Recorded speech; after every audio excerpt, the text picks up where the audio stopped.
Certains d'entre vous se demandent peut-être « Pourquoi sommes-nous ici aujourd'hui ?» En d'autres termes, que faisons-nous là et pourquoi ce sujet est-il important pour nous tous? Dans ce premier module, nous ferons un bref tour d'horizon afin de répondre à deux questions essentielles. Que s'est-il passé jusqu'à présent? Et en quoi le processus de l'après-2015 diffère-t-il de celui qui a abouti aux objectifs du millénaire pour le développement? En répondant à ces deux questions, nous vous dévoilerons les principales différences quant à la façon dont les OMD et le programme de développement pour l'après-2015 ont été élaborés. Primo, que s'est-il passé jusqu'à présent? Le programme de développement pour l'après-2015 est le résultat de la convergence de deux processus. Ce rapprochement a été initié par un consensus soulignant la nécessité de combiner les processus relatifs à la réalisation des OMD à ceux qui étaient le résultat de la conférence Rio+20. Nous pouvons distinguer d'un côté le processus des OMD, en orange, et de l'autre le processus du développement durable, en vert. Au sortir d'une série de sommets internationaux concernant différents aspects du développement humain qui se sont tenus dans les années 1990, le processus des OMD portait essentiellement sur le développement social, avec comme objectif principal l'élimination de la pauvreté. Le concept de développement durable est apparu à la même époque dans les débats intergouvernementaux, dans le cadre des processus axés sur le lien intrinsèque unissant le développement et l'environnement. Bien que les trois dimensions, sociale, économique et environnementale, faisaient partie du concept dès l'origine, les débats et les suites qui leur ont été donnés au fil des négociations sur le développement durable ont mis en avant la dimension environnementale. Au cours des 2 dernières années, les contributions de ces deux processus ont été synthétisées pour former un programme de développement unique, universel et exhaustif, désormais intitulé « Programme de développement pour l'après-2015 », figurant en bleu dans cette chronologie. Ce programme nouveau, transformationnel, intègre de manière équilibrée les 3 dimensions du développement durable et exige une nouvelle approche fondée sur un certain nombre de principes qui guideront sa mise en œuvre. En bref, de nombreuses personnes engagées dans les négociations ont tiré la même conclusion, à savoir que les objectifs de base des deux processus, l'élimination de la pauvreté et le développement durable, sont intrinsèquement liés.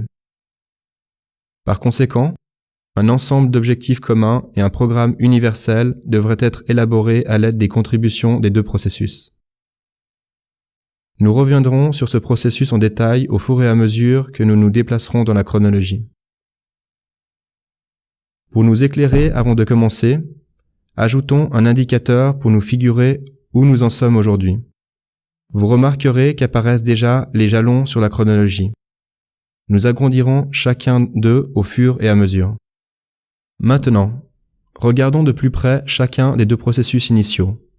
Pour rester bref, nous vous présenterons les principaux jalons le long de chaque processus. Mais gardez à l'esprit qu'il s'est passé beaucoup plus de choses en coulisses. Commençons par le processus des OMD. N'oublions pas que le processus des OMD était centré sur le développement social, en particulier l'élimination de la pauvreté. Il a été formalisé en 2000 lors du sommet du millénaire avec la déclaration du millénaire, qui est devenue la base des objectifs du millénaire pour le développement. Ces 8 objectifs ont été établis en vue d'une intervention sur 15 ans, ce qui signifie qu'ils arriveront à leur terme à la fin de cette année. En 2010, les États membres se sont réunis au sommet des Nations Unies sur les OMD. Le résultat de cette assemblée a été un engagement renouvelé en vue d'atteindre les objectifs fixés d'ici 2015 et une demande adressée au secrétaire général d'établir des rapports annuels sur les progrès accomplis par rapport aux objectifs et d'émettre des recommandations pour l'après-2015. Cela s'est traduit par l'ouverture de consultations avec diverses parties prenantes sur le programme pour l'après-2015 par le groupe de personnalités de haut niveau du secrétaire général et le groupe des Nations Unies pour le développement, dont nous parlerons un peu plus tard. Fort de ses premières contributions, le secrétaire général a publié un rapport intitulé « Une vie de dignité pour tous », qui formulait une série de recommandations concernant les étapes futures pour le programme de développement pour l'après-2015. Avant de nous pencher sur la façon dont les processus ont fusionné, examinons ce qui s'est passé pendant ce temps sur le processus du développement durable. Comme le processus des OMD, le processus du développement durable a servi à catalyser le développement mondial. Ce qui distingue le processus du développement durable est contenu dans son nom. Il se concentrait sur la manière dont le développement peut être réalisé de façon durable.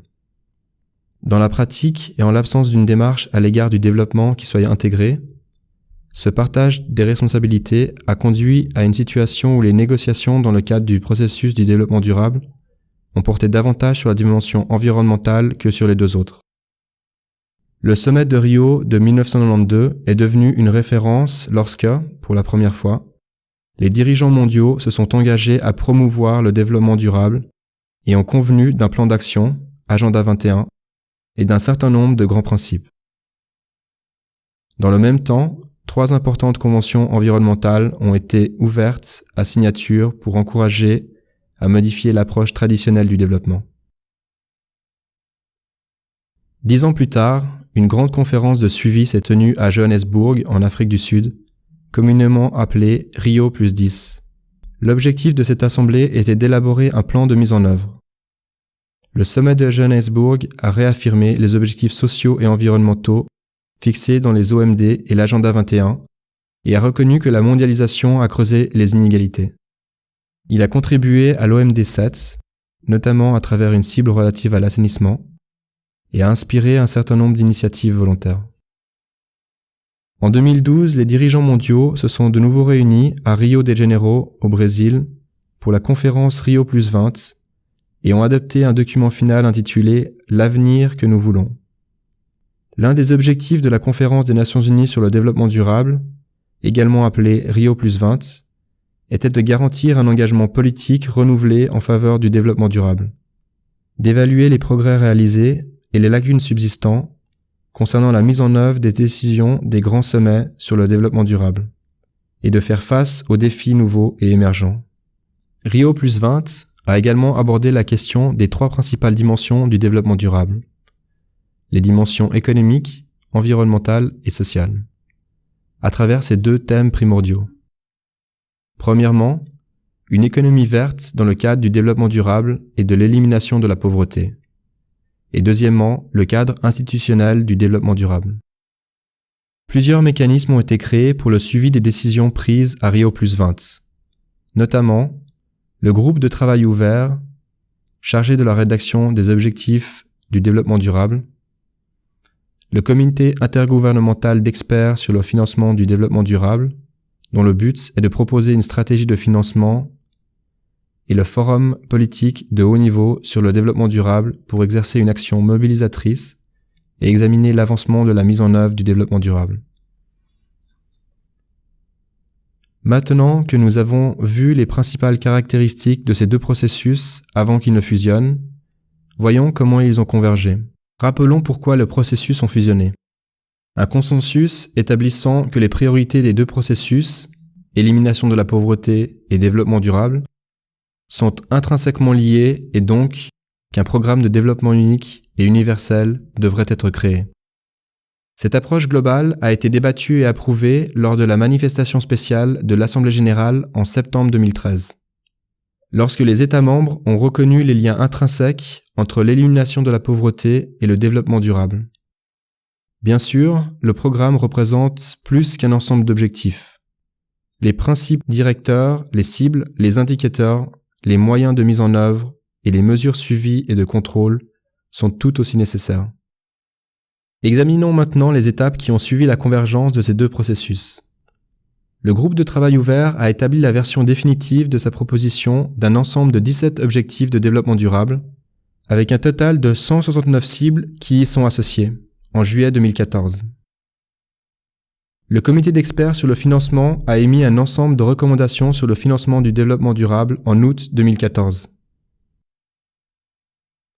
Cela a permis au secrétaire général de présenter son rapport de synthèse en décembre 2014. Ce rapport combinait dans toute leur diversité les contributions des 2 processus. En se fondant sur les ODD proposés par le groupe de travail ouvert, le rapport a livré 6 éléments déterminants qui pourraient encadrer et renforcer le programme. Les États membres ont convenu que les ODD proposés constitueraient la base des négociations intergouvernementales sur le programme de l'après 2015 qui ont débuté en janvier de cette année et se poursuivront jusqu'en juillet. Voilà où en est le programme à l'heure actuelle. Examinons à présent 3 manifestations importantes à venir. La première aura lieu dans le cadre d'un vaste processus complémentaire connexe qui se déroule en parallèle du processus du programme pour l'après 2015 et se concentre sur le financement du développement. La 3e conférence internationale sur le financement du développement, organisée dans le cadre du consensus de Monterrey et de la déclaration de Doha, aura lieu en juillet qui vient à Addis Abeba. Les négociateurs chercheront probablement à trouver des moyens d'accroître les ressources et les capacités pour mettre en œuvre le développement durable tout en créant un climat favorable et en tenant compte de ces 3 dimensions, sociale, économique et environnementale. Puis, en septembre, les négociations intergouvernementales pour l'après 2015 doivent aboutir à un sommet au niveau des chefs d'État et de gouvernement qui se réuniront pour s'accorder sur le programme. La 3e manifestation fait partie d'un autre processus complémentaire connu sous le nom de CCNUCC, Convention cadre des Nations Unies sur les changements climatiques. C'est la 21e conférence des parties, COP 21, qui se tiendra à Paris du 30 novembre au 11 décembre. La COP 21 comprendra des négociations en vue d'un accord mondial juridiquement contraignant sur les changements climatiques. Un tel accord est expressément mentionné dans les ODD proposés et la CCNUCC est reconnue comme la principale instance pour ces négociations. Voilà, nous avons jeté un regard sur les principaux jalons à ce jour et sur ce qui nous attend à court terme. Vous devriez être maintenant en mesure d'expliquer comment et pourquoi les OMD et le processus de développement durable ont fusionné et d'identifier certains des principaux jalons dans le processus de l'après 2015. Une question importante qui revient souvent est: en quoi le processus de l'après 2015 est-il différent de celui qui a abouti aux OMD? Nous voudrions vous montrer maintenant en quoi la création du programme fut différente du processus des OMD. Pour commencer, il faut souligner que les négociations en vue de rédiger le programme pour l'après 2015 sont conduites par les États membres. Les OMD ont été élaborés comme un document indépendant par le personnel des Nations Unies, en puisant dans les objectifs de la déclaration du millénaire adoptés par les États membres. Là où le processus pour l'après 2015 se singularise encore davantage, c'est dans la façon dont il a permis à de nombreux groupes de parties prenantes d'apporter leur contribution aux consultations. Regardons-les de plus près. Outre les États membres, 6 types de parties prenantes clés ont apporté leur contribution au travers de consultations avec, premièrement, le groupe de personnalités de haut niveau du secrétaire général, deuxièmement, le groupe des Nations Unies pour le développement, et troisièmement, les grands groupes et parties prenantes organisés par les États membres. Tout d'abord, nous avons les institutions des Nations Unies. Les institutions des Nations Unies ont apporté leur contribution par le biais de l'équipe spéciale des Nations Unies, qui est un groupe interagence de 60 entités des Nations Unies et d'autres organisations internationales. Puis nous avons le monde des affaires et les industries. Le monde des affaires et les industries ont contribué au groupe de travail ouvert et aux négociations pour l'après 2015 parce qu'ils sont inclus dans la définition de grands groupes et autres parties prenantes. Ils ont également contribué à d'autres consultations à travers le Pacte mondial des Nations Unies et le groupe des Nations Unies pour le développement. Nous avons aussi la société civile et le peuple. Les contributions de la société civile et du peuple proviennent de plusieurs sources très importantes. Pour ce qui est du groupe de travail ouvert, suivi des négociations pour l'après 2015, les contributions provenaient de groupes d'enfants et de jeunes, d'exploitants agricoles, de peuples autochtones, d'ONG, de femmes et de travailleurs et de syndicats. La société civile et le peuple ont également été consultés par le biais de la conversation mondiale menée par le groupe de développement des Nations Unies, notamment les consultations thématiques et nationales, les dialogues consacrés à la mise en œuvre, ainsi qu'une enquête mondiale innovante intitulée My World, à laquelle plus de 7 millions de participants jusqu'à présent ont répondu en ligne et hors ligne. Les contributions provenant des régions ont également été intégrées. Le point de vue régional a été pris en compte dans les consultations menées par les commissions régionales. Puis les milieux scientifiques et universitaires. Les contributions des milieux scientifiques et universitaires proviennent du groupe de travail ouvert et des négociations pour l'après 2015 et sont désignées en tant que communauté scientifique et technologique. Ces contributions proviennent aussi du réseau des solutions pour le développement durable et des consultations thématiques du groupe des Nations Unies pour le développement, parmi d'autres. Enfin, nous avons les dirigeants politiques. Les consultations des collectivités locales, qui constituent l'un des plus grands groupes, ont été menées à travers le groupe de travail ouvert et les négociations pour l'après 2015. Les contributions des dirigeants nationaux ont été menées notamment auprès des gouvernements, du monde des affaires et de la société civile, par le biais du groupe de personnalités de haut niveau du secrétaire général, ainsi qu'à travers les consultations du groupe des Nations Unies pour le développement. Vous pouvez donc voir que ce processus a fait appel aux contributions de nombreux groupes et pas seulement aux États membres.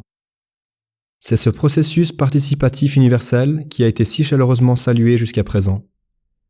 Compte tenu de la diversité des contributions, l'espoir est que ces groupes de parties prenantes développent un sens renforcé d'appropriation lors de la phase de mise en œuvre. Sur ce, nous espérons avoir répondu aux deux questions que l'on pose souvent et que nous vous avons mentionnées au début. Nous espérons également que vous désirerez maintenant fortement approfondir le sujet et en savoir un peu plus sur les principes sous-tendant le programme pour l'après 2015 et les ODD eux-mêmes. Et bien sûr, nous espérons susciter un débat sur la façon dont ce programme influera sur votre travail et sur les politiques de développement de votre pays pour 2015 et au-delà.